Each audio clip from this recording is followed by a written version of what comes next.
The Honda XL125S, manufactured from 1979 to 1985. One of those little dual sports that punched way above its weight back in the day. It wasn't just a motorcycle, it was an era-defining machine for learners, commuters, and adventurers. Now, if you're a guy in your 30s and 40s watching this video, I'm very sure you've seen this bike ridden by someone who you would call an uncle while you were growing up. Hence the title of the legendary Uncle Machine. In this video, we will discuss why it's an awesome bike and compare it with its modern descendants. Stick around because this is a good one. So the one that we have here in the shop came for some minor repairs. It is a daily ridden bike and it's basically stock, or close to 100%. It's missing a few pieces here and there, but it still runs like a champ.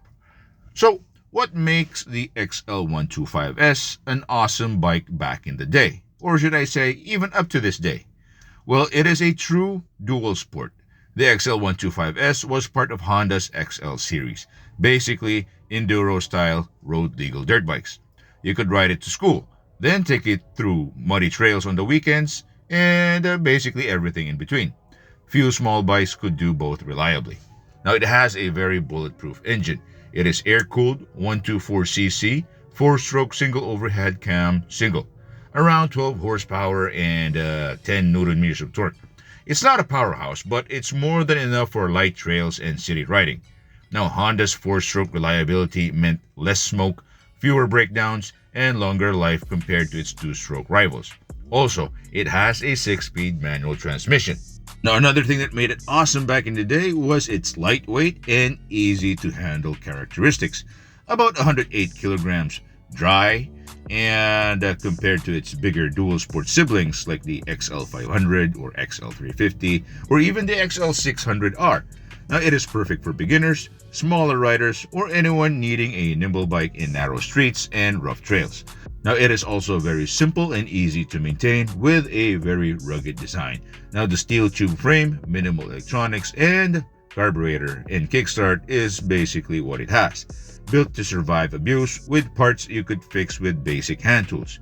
Now, the styling, back in the day, this was the in thing. It has a tall stance, long travel suspension, upswept exhaust, an enduro front fender, and the best part was it has 18 and 21-inch wheels, which is the gold standard for off-road motorcycles.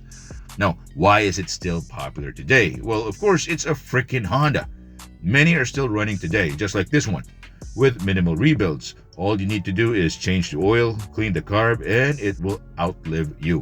Now, if you have one, chances are you could be the 5th owner of the one that you have, or probably the one that you have used to be your granddad's, but Now, it also has that collector's appeal. Now, vintage enduros are hot right now.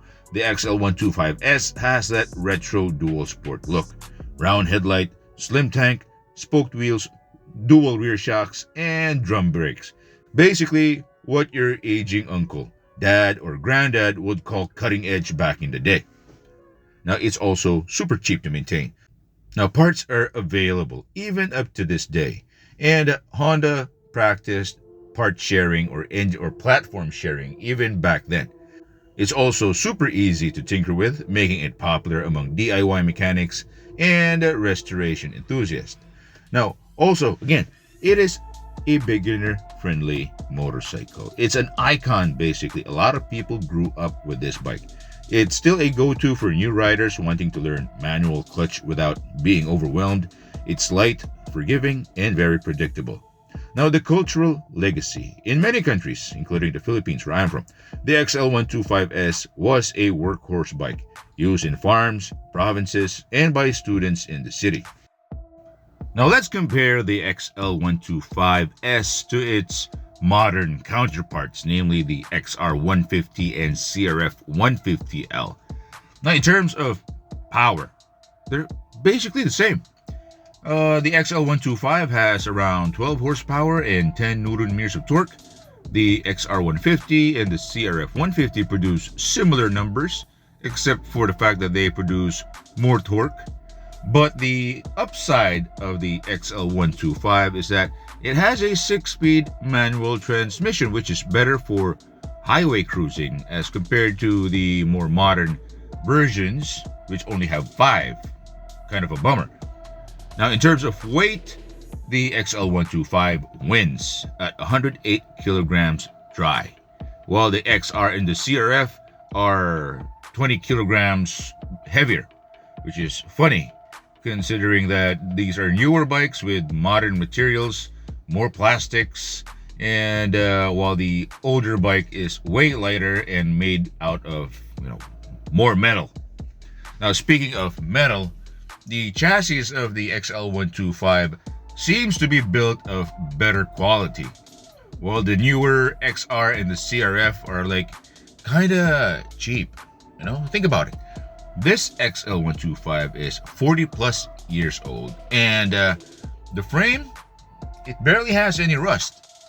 And in my shop, I have fixed XRs and CRF150s that are in worse condition than this one.